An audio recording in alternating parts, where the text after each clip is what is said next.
Chapter 10, Springtime. Snowbell the cat enjoyed nighttime more than daytime. Perhaps it was because his eyes liked the dark, but I think it was because there are always so many worthwhile things going on in New York at night. Snowbell had several friends in the neighborhood. Some of them were house cats, others were store cats.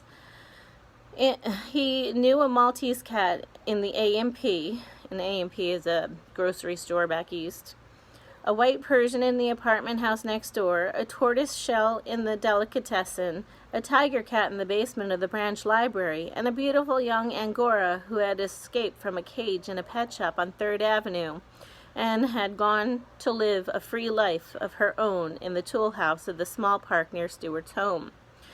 One fine spring afternoon, Snowbell had been calling on the Angora in the park. He started home late, and it was such a lovely night. She said she would walk along with him to keep him company. When they got to Mr. Little's house, the two cats sat down at the foot of the tall vine which ran up the side of the house past George's bedroom. The vine was useful to Snowbell because he could climb it at night and crawl into the house through George's open window. Snowbell began telling his friends about Margalo and Stuart. "Goodness," said the Angora cat, "you mean to say you live in the same house with a bird and a mouse and you don't do anything about it?" "That's the situation," replied Snowbell, "but what can I do about it? Please remember that Stuart is a family member and that the bird is a permanent guest, like myself."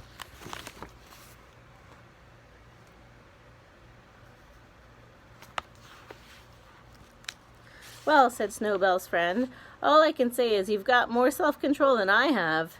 "Doubtless," said Snowbell. "However, I sometimes think I've got too much self-control for my own good.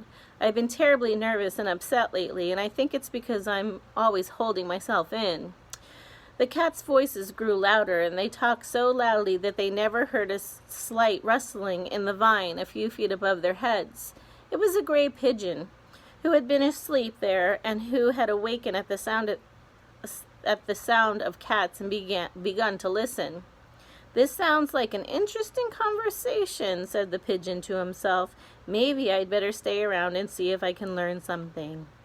"Look here," he heard the Angora cat say to Snowbell. "I admit that a cat has a duty toward his own people, and that under the circumstances it would be wrong for you to eat Margalo, but I am not a member of your family, and there is nothing to stop me from eating her, is there?" "Nothing I can think of offhand," said Snowbell. "Then here I go," said the Angora, starting up the vine. The pigeon was wide awake by this time, ready to fly away, but the voices down below continued. "Wait a minute," said Snowbell. "Don't be in such a hurry. I don't think you'd better go in there tonight." "Why not?" asked the other cat. "Well, for one thing, you're not supposed to enter our house. It's unlawful entry, and you might get into trouble." "I won't get into any trouble," said the Angora. "Please wait till tomorrow night," said Snowbell firmly. "Mr. and Mrs. Little will be out tomorrow night, and you won't be taking such a risk. It's for your own good I'm suggesting this." "Oh, all right," agreed the Angora. "I guess I can wait. But tell me where I'll find the bird after I do get in." "That's simple," said Snowbell. "Climb this vine, enter George's room through the open window, then go downstairs and you'll find the bird asleep in the Boston fern on the bookcase." "Easy enough," said the Angora, licking her chops. "I'm obliged to you, sir." Little picture down there.